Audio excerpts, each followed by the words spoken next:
Everybody, Super Sport Rider here, Brooklyn, New York. My latest insane creation that I've come up with at the hobby store. I ask them all the time, you guys got anything broken around, or busted plane? You guys broke with playing with a helicopter or a quadcopter in the store or something? And somebody stepped on this. This was a parts Mustang wing that you could buy, $35 Mustang wing. Somebody stepped on the back. They broke it in half over here, and it went right through the aileron. I mended the aileron, I fixed the hinge, and I mended the wing up. You can see it right there. But so I had nothing to do with it. And then I found this stick around. It's a plastic jump rope stick. So what am I going to do with it? I put my most insane motor I have in there. It's a scimitar motor, BL32. It's 1000 kV. If you look at like NTM motors or whatever of equivalent size, they're like 600 kV, 500 kV, and for a reason, because they'll suck the death out of batteries and whatnot, you know. If you 6L them, and you know, that's why they're 600 kV. The outcome of this is an eggplant making, battery making eggplant. This thing should be an eggplant sooner or later if I push it too hard. It's making 90 amps and 2,000 watts, and it really doesn't get that hot. The prop seems to be a balanced prop on here. That's taking it. It sounds pretty sweet. I haven't flown it yet. Got a lot to do.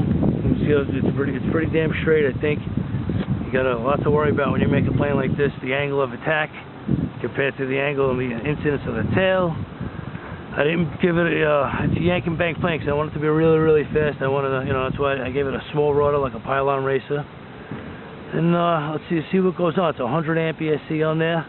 It's time for an outrunner. It's timed high. 2,000 watts.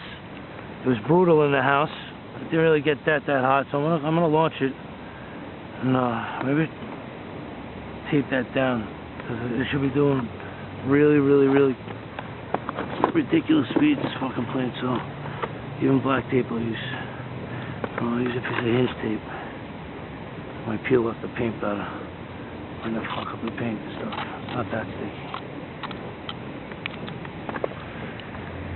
This thing should be going really fast. I'm already on this. I mean, really fast. Bad fast.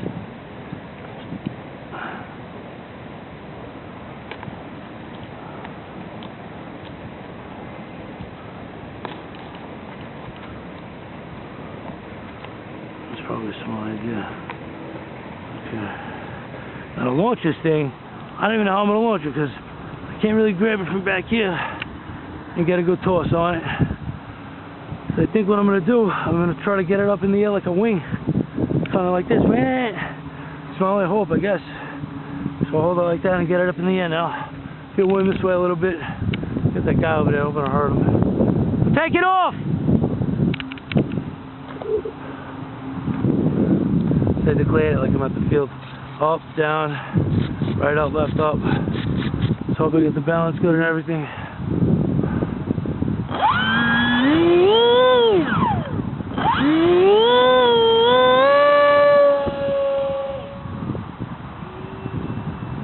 I was rolling left.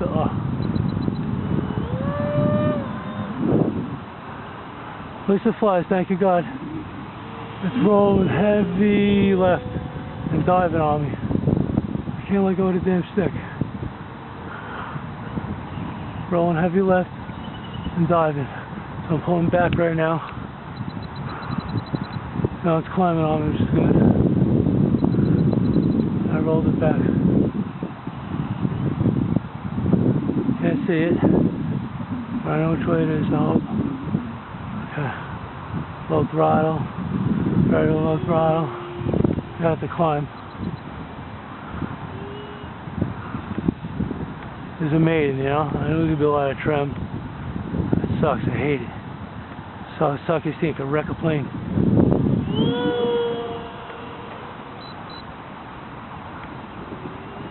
Might need some more throw here and there, you know.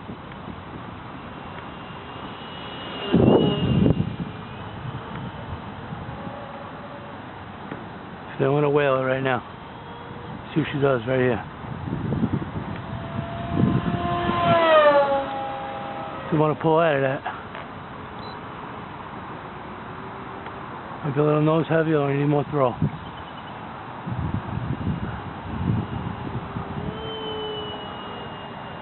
Seems trimmed left and right, which is good.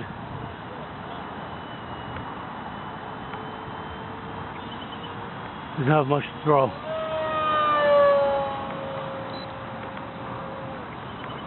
Rolling left on me when I nail it. It could be a torque problem.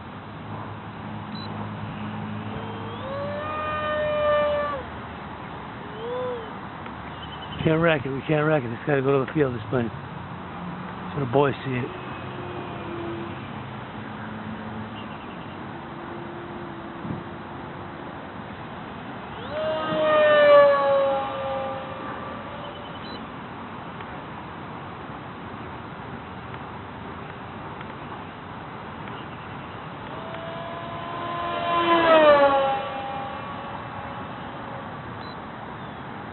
Still trimming, you know. There's a little divey there. At full throttle, don't go past me. There's a fan light there too. It's diving a little bit. And this could be incidents. This could be flexing of things.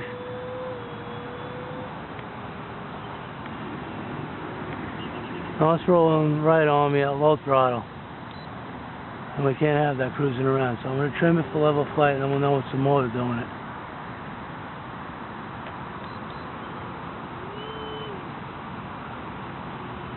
I'm going to take it easy on the rest of the flight. We saw what it does. I get it back to level flight again so I can land it.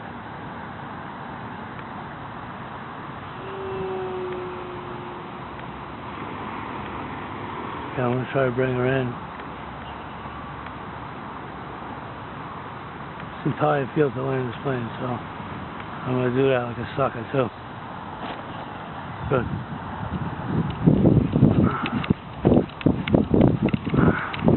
Maiden flight, like Uric would say. My maiden flight of this beast. Nah, the landing's there, no problem, but so my maiden flight was a lot of trim. When it took off, it was rolling on me one way, once it wasn't level, you know? And to do it, I got adjustments, but I got to let go of the stick to get there. Right. So it was rolling on me, and I got to let go of the stick, let it go, get back on the stick, you know? Yeah, and yeah. It was tough. I got it leveled off. It's pretty fast.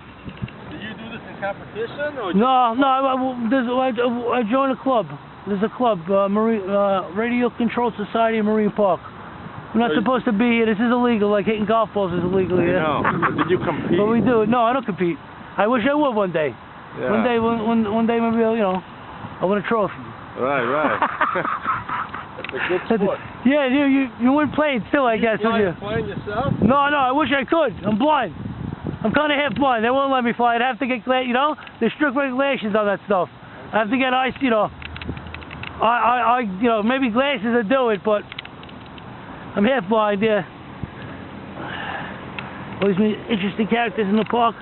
This is my insane plane. After a video, sometimes I notice people that they take the camera off, and you wanted to see more about the plane. So it's a 6-cell battery. That's a scimitar motor, like I said. I'll tell you how I built this thing. That's a foam block stack for motor mount. Popsicle stick, plywood. I knew this was going to happen to the motor, so I'm going to take it apart and clean it when I get home. It was the last flight anyway. I only have one of these batteries right now. I channeled out the Mustang wing with this, and I needed a battery mount for this thing, because you can't have your battery fly off. I hate that. Like a super Velcro. This is from a Yak, I believe, or a Visionaire or something like that. It comes with spikes. So it was sticking up over there, and the battery wouldn't mount flush over there. So what I did was I dremeled out this section over here, which made the front a little more flexible, but then I hot glued the det out of it over there to stop the flex. And I hot glued this in real good after I spiked it down, because I ain't having my this heavy battery rip out of this thing at speed. So that's a pretty good battery mount right there from a Yak or something like that. The straps barely reach it. Maybe I could extend them somehow. And dug a servo in there, no problem. This is from a P-47. I was having a spar going through there. I had to drill a hole through the fuselage as straight as I can, because I already put the motor mount on first on this pole, and it was straight like that. So I wanted to try to make the tail straight with this level over here, so at least it looked like something, you know. And I can hear this dirt in my motor already, so it's going to come off the plane and get rinsed off. And maybe I'll do something about the landings, because this is a good way to kill a motor on a plane like this. There's no other way to land it. You land it on cement, I guess, you know, you're going to be doing damage to the prop. And these horns over here are doomed. The servos are doomed on this plane. But it is what it is. It whales ass. And my paint job on it, I coated it with, it didn't seem to be too flexible. I coated it with enamel paint, oil-based enamel, brushed aluminum, gloss black, just to give it an exoskeleton. Because that's a wrap right there, you know. Wraps make things tight. We know that. Tape and foam makes things more strong. I believe that this layer of, I don't know about acrylic paint, but this layer of paint is like a skin, and it's going to stop some flex and give it a little exoskeleton like an insect has. There's two ways of, you know, I guess doing it. You can put an internal skeleton or an exoskeleton. I was thinking about that dip paint that they use on cars. I saw these guys painting their car the other day. I was like, how are they painting this fucking car so nice with primer when it can? These guys are pros. Every time I hot rodded, painted a car, it came out with spot marks and shit. And I went over to them and they were using some kind of a dip. So I was like, wow, that might be awesome on foam. So I'm going to check that out. That might make a rigid, insane surface. I'm very proud of this right now. It flew pretty well. That was my maiden of, I don't know what the hell to call it. The Mustang Madness, maybe we'll call this plane. Yeah, that's what it is. It's Mustang Madness. Alright, Super Sport Rider out. If you're not a subscriber to the Super Sport Rider channel, I'd appreciate a subscription. Lots of great scratch builds like this. You know, I like making parts planes like this a lot better than foam board planes because I can't reproduce that stuff. I could stick it together in an awesome configuration as we see and then paint it and make it look pretty decent. I'm thinking of painting that stick silver. It'll complete the package over there because it looks kind of ridiculous.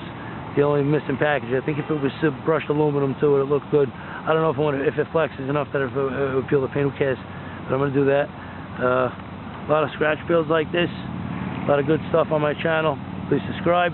Super Sport Rider out.